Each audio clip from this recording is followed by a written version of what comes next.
رثاء في الوالد عبد الله علي دجيرة اليافعي، كلمات حسين عبد الله اليافعي.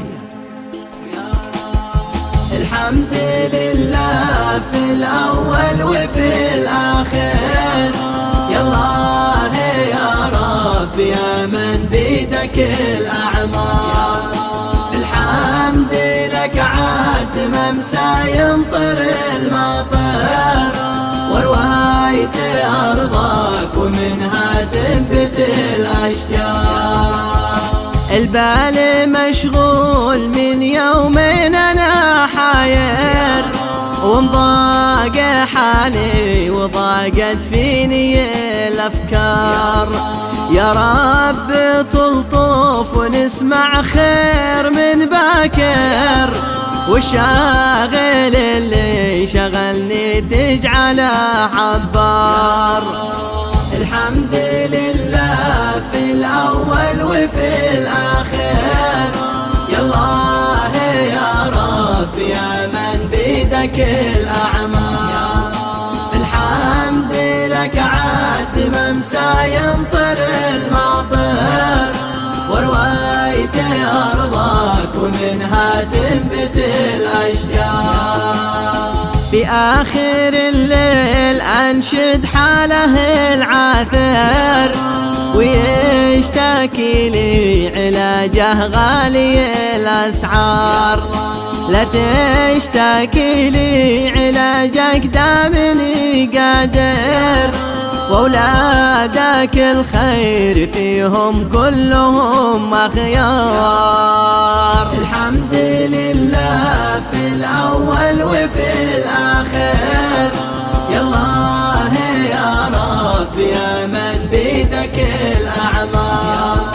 الحمد لك عاد ممسى يمطر المطر، ورواية أرضك ومنها تنبت الأشجار. وبعد جاني خبر ما هو على الخاطر، في فجر يوم ابتدينا للعمل مشوار. وراح بالي على الوالد أبا جابر، ورد قالوا لك الله عظم الأجار. الحمد لله في الأول وفي الآخر، يا الله يا رب يا من بيدك الأعمار.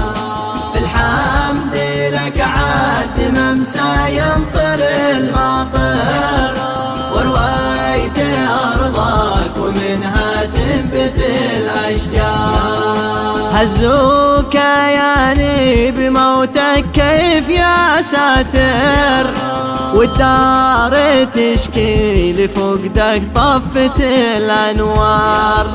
ما بعترض حكم ربي دامني صابر، وش حيلات اللي تسلم دفتر الأقدار. الحمد لله في الأول وفي الآخر، يا الله يا رب يا من بيدك الأعمار. الحمد لك عاد ممسى يمطر المطر، ورواية أرضك ومنها تنبت الأشجار. ما بعترض حكم ربي دامني صابر، وش حيلات اللي تسلم دفتر الأقدار.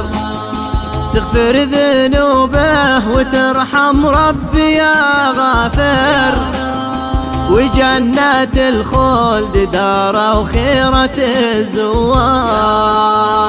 الحمد لله في الأول وفي الآخر، يا الله يا رب يا من بيدك الأعمار.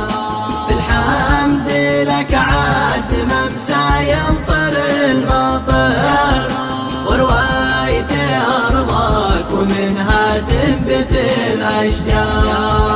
ورواية أرضك ومنها تنبت الأشجار.